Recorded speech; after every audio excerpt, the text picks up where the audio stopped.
telling the stories of a community in a fast, creative, and professional way. That's what I strive to do every time I pick up a camera. My name is Sarah McCarthy, and welcome to my resume reel. The first package you'll see is about a former University of Iowa swimmer and his friend. I'll show you how they're using social media to make their filmmaking dreams a reality.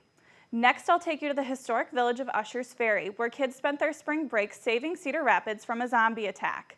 And finally, I'll show you just how far technology has come by taking you to a robot competition. I hope these stories show you my determination to keep viewers in my community on top of the latest news. Thanks for watching. A former University of Iowa swimmer is diving behind the camera to give you an inside look at the world of competitive swimming. Brian Tremmel and his filmmaking partner are making a movie about the unsung heroes of the sport. KCRG TV9's Sarah McCarthy shows us how the two are chasing after their movie-making dreams. I became a year-round swimmer when I was about 10 years old. Swimmer Brian Tremmel hasn't really jumped out of the pool for 15 years. The sport even became a part of his college career at the University of Iowa. I walked on here as a freshman, and I progressed to the scholarship level. And when a busy class schedule pulled him out of the water, Tremmel discovered a second passion, filmmaking. When I was in middle school, I took an elective class by my science teacher, and the whole purpose of the class was to teach you how to use iMovie. And in that class, he met fellow classmate Kyle Nowakowski. That was like our first time we ever made a movie, if you can call it a movie. Now the two are settled in Iowa City, working on The Water Is My Sky, their first professional movie. It follows swimmers at all levels, including Olympians, who the two say don't get the same level of attention as other athletes after the games. There's just this bright spotlight and then nothing, so I wanted to see what was in the nothing. It's a labor of love, but the process hasn't been cheap. Up until this point, I've been personally funding the project myself. And $10,000 later, they're using a form of social media for help. It's called Kickstarter.com, and Tremmel says he first used it for some of his projects here at the U of I. It's a fundraising site that lets people with big ideas find backers that will donate money. But there's a catch. Our goal is to raise $50,000.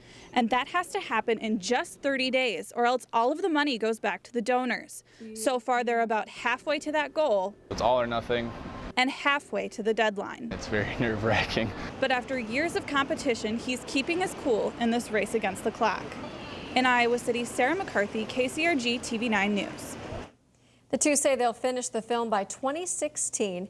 If you want to see parts of the movie or make a donation to their Kickstarter campaign, look for the link with this story on KCRG.com.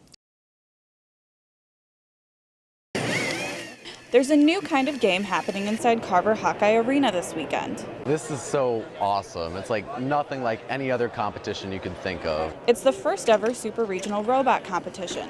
The goal, engineer a robot that can pick up these blocks and put them in these baskets as quickly as possible. Our robot drives up to blocks, picks them up through these tracks. It sounds simple, but the competition's stiff.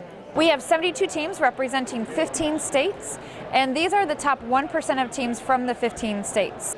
And 15 of those teams are from Iowa, including High Voltage from Center Point, Urbana. The kids that made this robot have been working on it for about a year, and while it might look like a toy, it's helping them learn how to solve real-world problems. When kids first come into the program, they're used to being in a classroom, and so they like to sit and be taught how to do things. But in the robot, it's like a real world. They have to actually get up and do things on their own. One student said the tech challenge helped him do more than just turn gears and metal into a moving machine.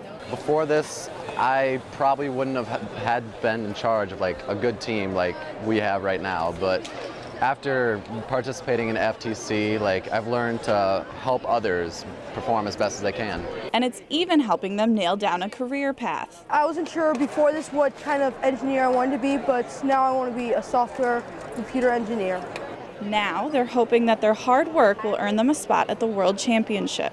It becomes really interesting because at the world competition, even though the students may not be able to speak the same language, like Russian versus English, they are able to speak the same programming language. In Iowa City, Sarah McCarthy, KCRG TV9 News.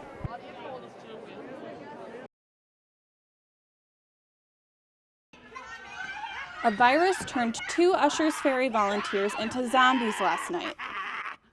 Oh my gosh, there's someone coming at me right now. So this group of kids battled the cold and the rain to find Z-Cure, a white powder that stuns the monsters. So once you put the flour in the sock, it's a sock grenade. And once you throw it at the zombie, it's a cure. So that's why it's called Z-Cure. It's all a part of a spring break camp and a creative way to teach kids how to fend for themselves.